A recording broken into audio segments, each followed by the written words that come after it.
Hello, everyone, and welcome to Co-Creation Station, the podcast where we talk about the law of attraction, the art of allowing, spiritual magic, the mind-body-spirit connection, and how to best enjoy this mystical, miraculous, mysterious, crazy, sometimes confounding, but always incredible journey we call life. My name is Collin. I'm a teacher, tarot oracle card reader, and I'm also a singer and guitarist in the rock band Red Treasure, and I'm located in beautiful, and it is sunny again, sunny North Hollywood, California. My name is Stephanie Orlina, and I am a transformational life coach, and I help people shift away from negative thinking, and it transforms their lives. And I am in San Diego, California, and it's very cloudy today. Oh, yeah, I know you guys had some rain this week as well. I think we did too here in the San Fernando Valley. We want to thank you for listening to our podcast. If you're listening to us on the audio version on Spotify, Apple Podcasts, Google Podcasts, Castbox, Overcast, or wherever you get your podcasts. And we want to thank you for watching us. If you're watching us on the Co-Creation Station YouTube channel, we want to thank you so much for liking us, following us, subscribing to us, giving us a review. All of these things help other people find the show, and we're very grateful to you for that. Each week, we start our discussion from a different jumping off point. And this week, our jumping off point is provided by Stephanie.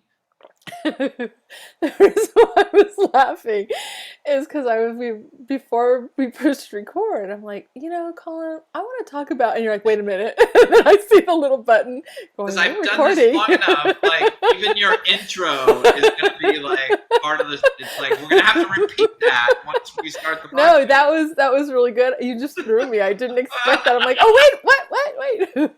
That was awesome. Because we kind of officially finished friend time, which we almost never do. Like, usually it's like, there's this gray zone where we're in friend time, but we actually started the podcast, and we have to repeat the last 5 minutes of what we did. Right. So I wanted to, like, have a quick break.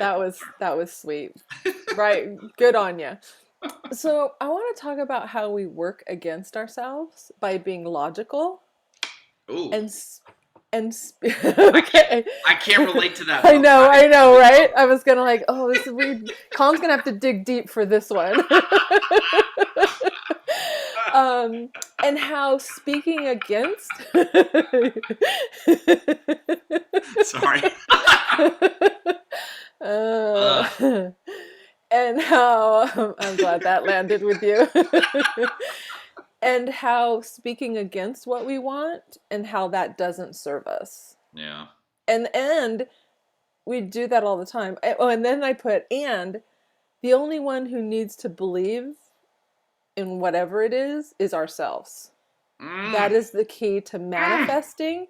The key, the belief is the key to manifestation. So I want to talk about all that today. Y'all think you could talk about that for half an hour or so? Is that enough for you? I know, we could just take the one, like the first. So let's just run down the list. It's great. I love that, but I think they are very related. Yeah, for me, I mean, obviously, everything I said just now was a sarcastic joke because this is like I think one of my primary struggles with repaving the neural pathways in my brain, retraining myself, re-educating myself to how things really work with the universe, the law of attraction, the art of allowing, versus, what I came into adulthood thinking from my upbringing. Yeah, because I feel like I just thought everything was like this direct, obvious, logical cause and effect. If I want to allow, $1,000 to come into my life, I have to figure it all out by myself, how I'm going to get that $1,000, and I have to go do it all by myself. That's only because that's what we were taught, right? Yeah. It's not because it's true. No. Because it's actually not true. It's not. It can be, but it's not. Okay, that's what I say. No. Thank you for pointing that out, because as I was saying it, I'm like, well, no, that's not true either. It is true, and this is true as well. Like, there's so many, I love, there's so many roads to the same destination. Mm-hmm. And I always like, take what you like and leave the rest. Mm-hmm. If something doesn't work for you, something doesn't land, it's okay to not do it, because there's like a bajillion other ways to get there. Right. There's just find what works for you and then do it. Yeah. So. But I think the thing One of the things Julia Cameron in the book The Artist's Way, which I've read a couple of times and done, it's like a workbook where you do stuff. I know, it's I mean, fabulous. she has this quote in there that I mean, there's many great quotes in that book, but one of them is that um, she's talking about when people have a desire to create art at whatever level, in whatever form. Like somebody just wants to paint again, like they painted when they were a little kid, they'd like to paint again, but for some reason they're blocked. They have a job, Yeah. they have children, they're married, Right. they have social obligations, whatever, and they can't seem to give themselves permission. And she talks about one of the things that people think about when they think about, like, I would like to draw, or I'd like to learn how to play guitar, or I'd like to write a song or something, I'd like to go act in a play. And they immediately jump to, like, well, am I telling the world I want to make money at that? And then the second thing is they start thinking about the odds of them making it. Mm-hmm. And she says something like, I wish I had the direct quote, but it's like, thinking about statistics for artists is like drinking emotional poison. Whoa. And I just feel like, to your point about logic, it doesn't make any logical sense. Like if you're purely basing yourself on logic, like I want a secure financial future, and you look at statistics, like, well, what's the most statistically secure financial profession? It's not going to be acting, making a musician, anything like that. And yet we have a world filled with amazingly talented musicians, singers, actors, painters, who make abundant livings, at this thing. But if you purely look at statistics, if everybody just purely looked at logic when they were picking a career, we wouldn't have any filmmakers, we wouldn't have any poets, we wouldn't have any novel writers, we wouldn't have any of that, because when you look at the logic of it, logically it would be better to do something else. But what what those people do is they follow their heart over logic, and our hearts are aligned with our inner self, our higher purpose, and so let's talk about how we work against ourselves by being logical. Like, this kind of happened to me this week, and I was sharing with someone about something that I'm practicing believing that it's true, and I have my doubt about it, yet I'm practicing believing. And logic, this person wanted to know the logics of it. Well, no, give me like the true facts, let's say, the reality. And so I did, yet when I thought about that situation later on that night, and the next morning, I was like, you know what? The only one who needs to believe it is myself. Yeah. And that's been kind of my journey, is coming to believe. Yeah. And we've talked about this before. Like, there are certain things I just believe, and I think we all have those things. Mm-hmm. And I love Abraham Hicks, Abraham, who is channeled through Esther Hicks, and their spiritual teachings is that I lost my train of thought. Shit. Yeah, I don't remember where I was going. Well, you were talking about how do we get in our own way? Like, how do we use logic to get in our own way? Well, yeah, I don't remember what it was, but the only one that needs to believe it is oh me. Yeah, you were talking about that. Yeah. Like it's irrelevant what anyone else believes. Yeah. What's important is, do I believe it? Or even if I don't really believe it, but practicing the vibration of it. Yeah. Like there was something that something I've been wanting for a long time, and I was like, it's getting to be that push, like up against the wall kind of thing. I'm like, okay. And so I put, we had talked about affirmations before. I put the affirmation in my phone, and I started listening to a meditation that had to do with this particular, let's just say it. Fuck it. I'm not gonna, it's money, like to be financially abundant, like extremely wealthy. And so I started listening to Abraham's financial well-being meditation. It's like 15 minutes long. I'm like, you know what? I'm just going to listen to this every morning. It's going to become my part of my meditation or my meditation. And then, and she says, Abraham says so many things in there. And in my head, I'm thinking, yeah, no, that's Yeah. not, I have so much doubt, beliefs that don't serve me. And then, so this was the end of, I want to say this was around Thanksgiving of 2021. And then I got to a point, maybe a month or two in, I'm like, you know what, Steph? I'm gonna keep doing this until it happens. Same way that critical role at the Sorry. And then after a few months, then I put in my phone, I am wealthy. So like my in my phone alarms, I put I am wealthy. And so I've like, Abraham talks about the whole 17 seconds and then 90 seconds, 108 seconds. It's like after 17 seconds, law of attraction kicks in and gives us another thought, like After that one you thought. focus on something. Right. Yeah. For Yeah. 17 So seconds. if we were talking about, if I was telling you a story or something, after I'm 17 seconds into it, 17 seconds into it, then another thought about that thing will kick in, because law of attraction is responding to what I'm saying and thinking. And so I'm like, okay, I'll do it. I'll say it for, and anything around that for 100, so for 1 minute and 8 seconds. And as I'm doing this, I'm thinking, no, I'm not. My logical mind is saying, no, you're not. You've never been. You can't. How? Blah, blah, blah. So now what are we in now? We're in April of 2022. And what's happened between November of 2021 and April of 2022 is I have softened my resistance around that. I can say it now and I can feel it in my body.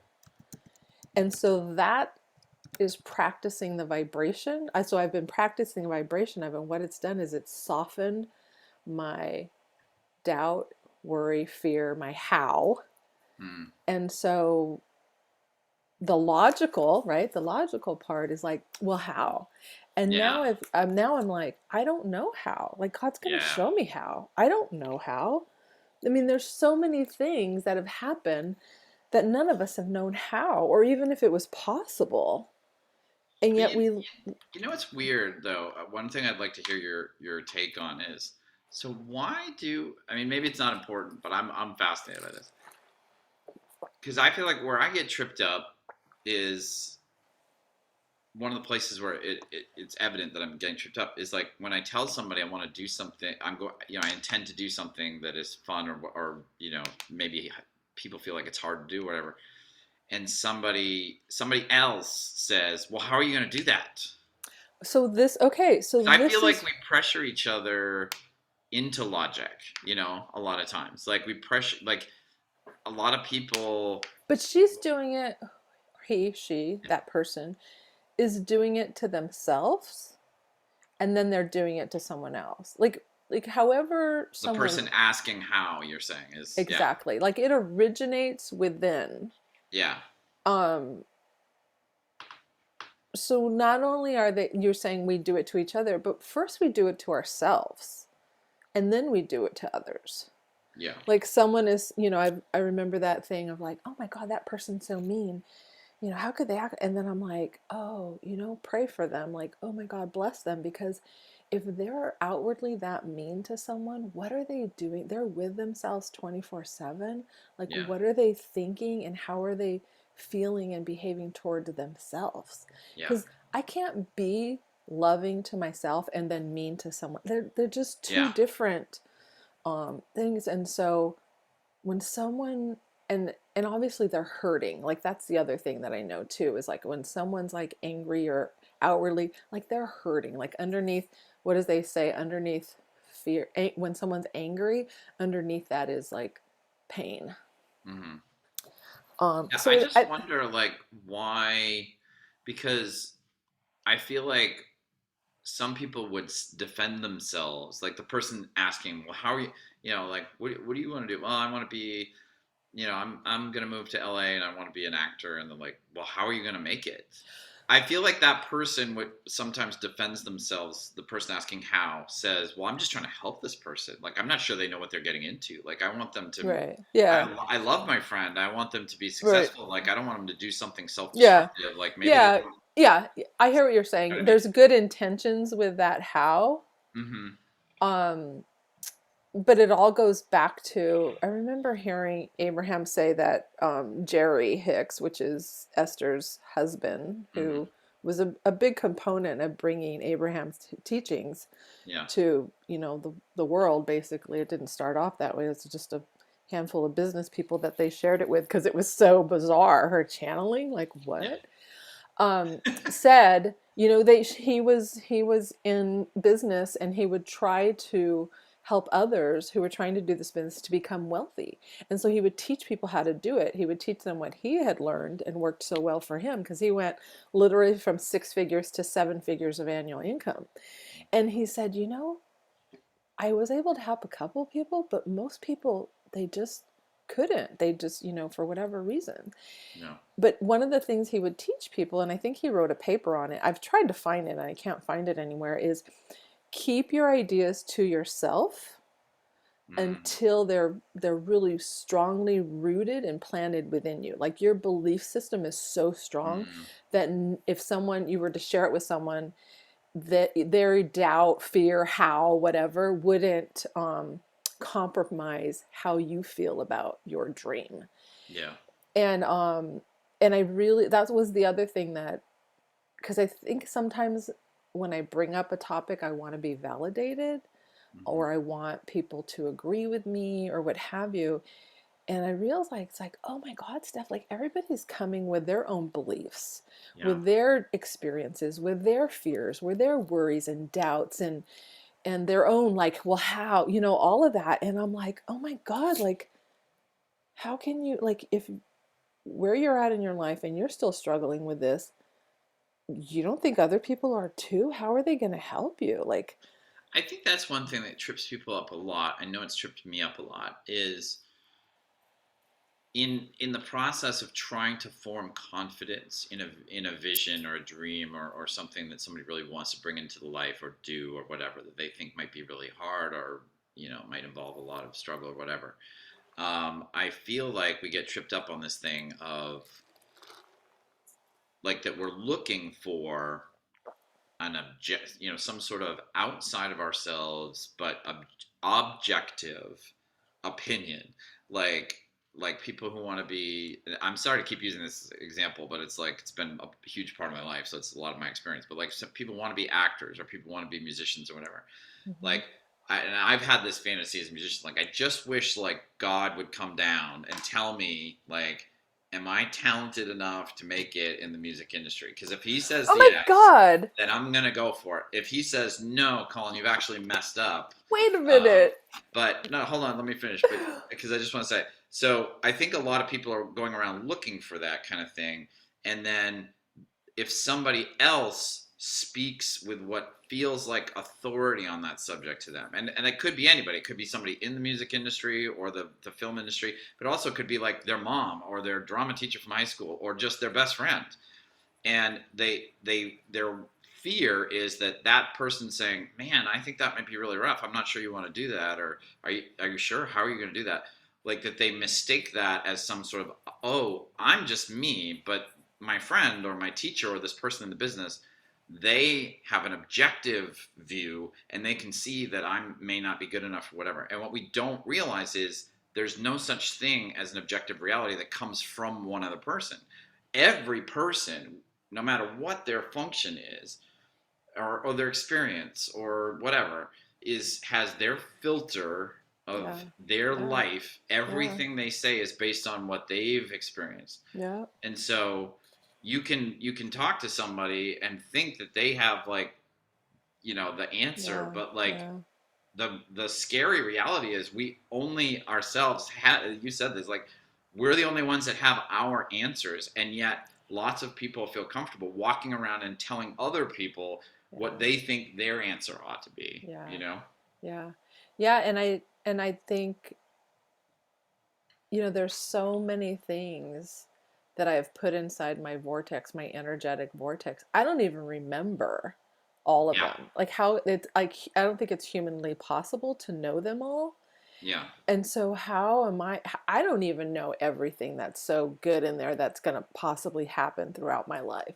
How Yeah. the heck is someone else going to know those things? Because they don't even have that information for themselves. Yeah. And so the only one who really knows is my higher self, spirit. And then I don't even know if I could put that even on law of attraction. Like law of attraction doesn't know. It is just responding to, Right. vibration. So I I think, almost feel like sometimes people treat the law of attraction like a person, like what I was just talking about. It's like, well, yeah, I visualized it for a lot and it didn't happen, so I guess I'm not supposed to be doing that. And I'm like, law of attraction is just like a it's something things it's get bounced it's a, off of. It's not like yeah, a judge.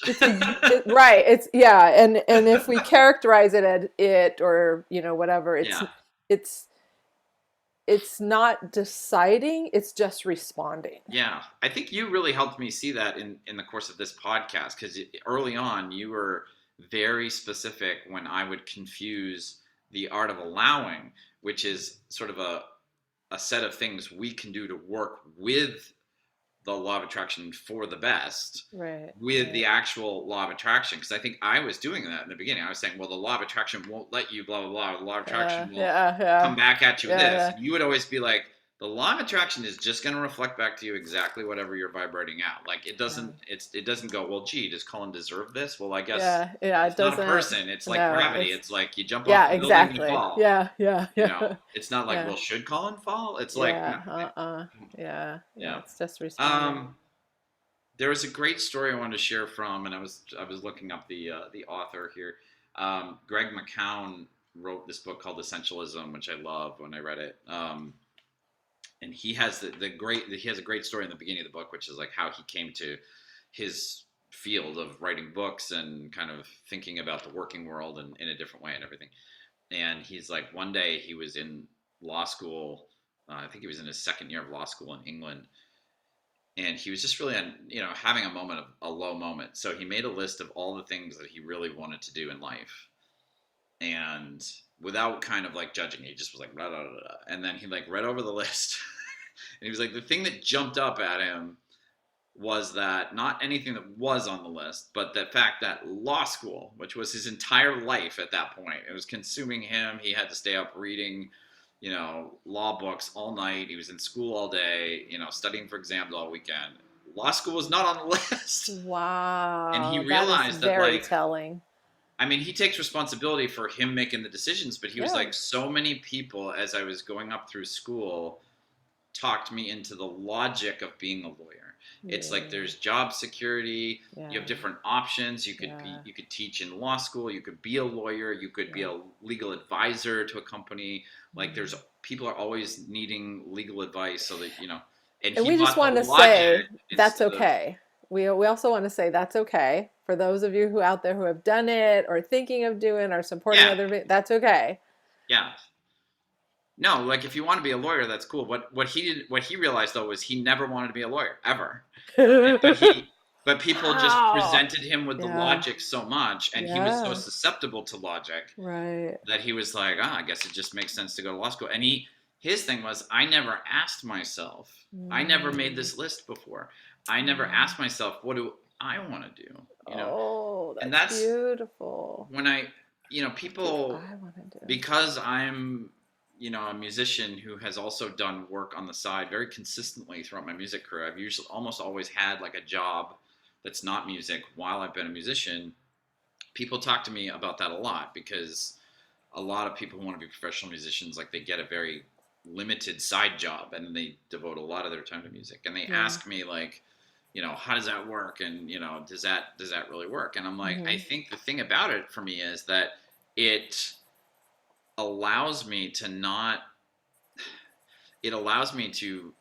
have to put the pressure on my music that of those voices from my family and teachers and all these the media and everything. Like I don't have to reach some finish line of financial, you know, uh, whatever, Mhm. in order to be a musician. I have, because I have this other job Yeah.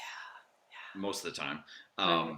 you know, I can just sort of show up and do that. And Yeah. I think that's what people, I think a lot of people take like a regular 9 to 5 job and they feel like that has to be their life, whether they enjoy it or chose it or not. Like that, Right. they don't deserve to go do something else. And it's Right. like, where did you get that idea? Like, that's Yeah. just a belief. Like, that's not, Yeah. and it's not Yeah. true, you Yeah. know? Well, and I like Abraham's, like, a thought is just a belief you've thought often Over enough and over that and it over again. became a Yeah. belief. Yeah. A thought is just a belief. Yeah. And so then the other part of this is, and then speaking against what we want and how that doesn't Mm. serve Yeah. us. Yeah. Yeah. Like, Oh my God. This going is back a, to the yeah, whole this is like, logical thing, yeah, this is you know? a mental pandemic that I just, it drives me crazy. Because people will just constantly, and Yeah, but I'm Colin, guilty of it too, but and let's just talk about that.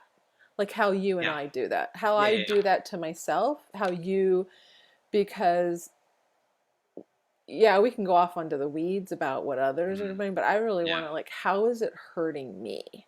Like, Yeah. where do I do it and how is it hurting me? And how can I shift that paradigm so that it Hmm. serves me? Yeah. Because I'm the only one that's ever stopping me from having anything and everything I want. Yeah. Because each and every one of us can be, do, and have anything and everything we want. Hmm. Like, literally, life has been set up with the law of attraction and the art of allowing for us to have.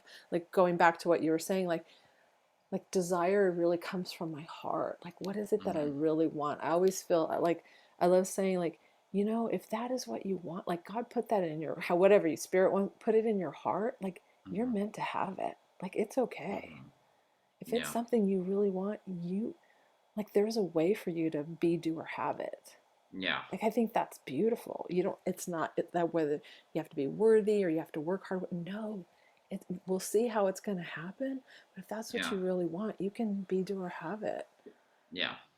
But how do we, like, But I without even thinking about it, a lot of times I will say things again that I learned and repeated over and over again in my head as yeah. a young person, and I will say things. I said something the other night to you. What did you? Oh, shit. Okay, so we didn't even talk about this. So, y'all, Colin and I went to a NHL game in Anaheim. I took the train up, and Colin drove down, and Gabe and his girlfriend Jen joined us because she lives nearby, and we met at the Honda Center. We watched the Ducks play Calgary. What's the Calgary's team's name? The Flames. The Flames. We watched the Ducks and the Flames play national, and it was awesome. But there was a band performing Film speed. at, Yeah. yeah, Film Speed, great band. Um, and oh, one of the songs that they played during, like, the breaks of the game, I told Colin, I'm like, oh my God, I really like this song. I like the beat, the sound. And I'm like, I'm gonna have to buy it. Oh, that was it. Wow, you have a great memory. Yeah. And I said nobody buys music anymore, but you can get it on And I Apple Music felt, or and Spotify then for at free. that point I felt about this big, like, 2 inches, Oh, like, oh, I'm no sorry. one, I buy music, but no one else, whatever. And Yeah, then you quickly, yeah, it was immediate. quickly, That's the only thing I'm proud of. yeah, you quickly said, Yeah. what did you say? I don't remember. I just remember that I caught it and I said, "Oh, I just did a thing where I like spoke against my own vision or something like that." And Making money, somebody paying me, yeah, paying for my, like, yeah. basically you were saying, like, oh my God, I just spoke against someone Which not giving only an that, artist money I mean, for their music. I need to issue on this. I mean, I don't know how much Red Treasure fan, co-creation station listener watcher overlap there is, but I'll do a blanket apology anyway because many Red Treasure fans have bought our albums, like not just I have your music. Like, yes, I can get it on Amazon Music. yes, However, back when the EP came out, I yeah, bought. no, and Yeah. also for the record, pun intended. Um, many Red Treasure fans have asked / begged me to create for us to create physical CDs or physical vinyl records, which Oh, really? we just Nice. haven't been able to do it for financial reasons. But Yeah. you know, there's plenty of people that have been willing and want to buy our music. So for me to say that is just like, And so, it's just like I've lived through how it's not true, and yet because it was a belief that I thought over and over again, it just, like you said something and bam, it was out of my mouth. Yeah. Yeah. So that is one example of how we speak against what we want and how it doesn't serve. And so I even in the moment was like, wow, Collin, you caught that really quick. Yeah. And you're like, yeah, I said it, but yeah, you're right. Okay. You know, at least that was the good thing about it. Yeah. But how many times, you know, you're so sweet. Especially when you and I were working together as coach and client, there would be times when we would just be hanging out as friends, and I would say something. You're like, "You're my coach. I don't think Coach Stephanie should be saying that." Oh, like the art of allowing a life coach thinks she can't do blah blah blah. You'd be like, oh, and it was great. It was great because I don't have a lot of people in my life who will call. You know what I mean? And so I was like, oh. I was like, oh, he's right. Like, oh my God. But so it's with certain things, it's automatic. Like that was automatic for you to just say that, you know, and you were like, so sweet. You're like, well, and I think because I'm with you, I caught it so quickly. Yeah. Well, it just sounded very different. Yeah. Like it stood out because normally in our coaching sessions, that's one of the reasons why I used you as a coach and why you're so wonderful. It's like you helped me. Like within one thing I loved about our coaching sessions is within the confines of those 1 hour sessions, I was not allowed to say things like, and I don't mean that you were like harshly whatever, but I just understood very early on. I didn't feed in to that. Because someone else, if you had been at that game with someone else and you had said that, and they had different beliefs about it, they would have said, right? And, and then law of attraction, right, kicks in. Because after saying something for 16 seconds, another thought will come to us because it's law of attraction is responding to whatever I'm thinking, feeling, saying. And I've tried to tell this horrible story to a friend when I was listening to Abraham and they were talking about 15 seconds or whatever, and I told her, okay, I have 17 seconds to tell you a story and then I have to stop. And so I set my watch and I didn't even get out the gate. And I'm like, Frank, I'm not going to tell you this story because law of attraction is going to respond. No, I timed myself. And then I was watching and the alarm went off after 17 seconds and I hadn't even begun to tell. I started telling, but I didn't even get to the juicy stuff. And then I just stopped and I changed the subject because I was honoring Sorry, I'm a little confused. You were talking positively or negatively for something? No, it was negative. No, there was. So you were catching yourself at the 17-second mark. If you went past that, this was a negative story. An experience that I wanted to share with her, but I was going to honor the 17-second rule. Yeah. And I was curious too, like how much into a story can we get before 17 seconds goes off and law of attraction is going to respond to the story. You know what I would love to talk about next episode is how do we talk, what is a good healthy way to talk about experiences that traditionally we view as negative? Because I understand that like if you cannot talk about them, that's a good thing. But sometimes like we have like difficult or painful or traumatic experiences that like, you know, they happen and we have the pain or we have the trauma or whatever. Yeah. And then it's like, but how do you, and we need to communicate it to people we love or people that care about us. But how do you communicate it in a way where you don't start this kind of avalanche of like, oh, well, you think that's bad. That what happened to me? And like, oh, I know, well, the whole world, blah, blah, blah. You know, like how you go on this episode. I think that's. Well, you just said it. Like you just said it. Oh, and then we go on. It's just like, I think it's noticing like how something feels. Yeah. Okay. So the other thing was the believing. And so we didn't really, talk a lot about that, but I feel like we talked about two of those things. Well, Oh, I thought there was only 2. What was the final No, one? there was 3. And the only one who needs to believe it is ourselves. The We key to talked about that. manifesting is believing. Yeah, a pinch. And we really didn't go into great detail about how we did a good example about how we speak against ourselves. Yes. Yeah. My example. Okay. Yeah. On That Wednesday was, night. yeah. Yeah. Which was perfect. Okay. I'm Yes. going to be quiet now. No, it's all right. I want to make sure we covered the topic, but I think we did. Okay, well, thank you so much for listening and watching this week. We hope you enjoyed today's episode.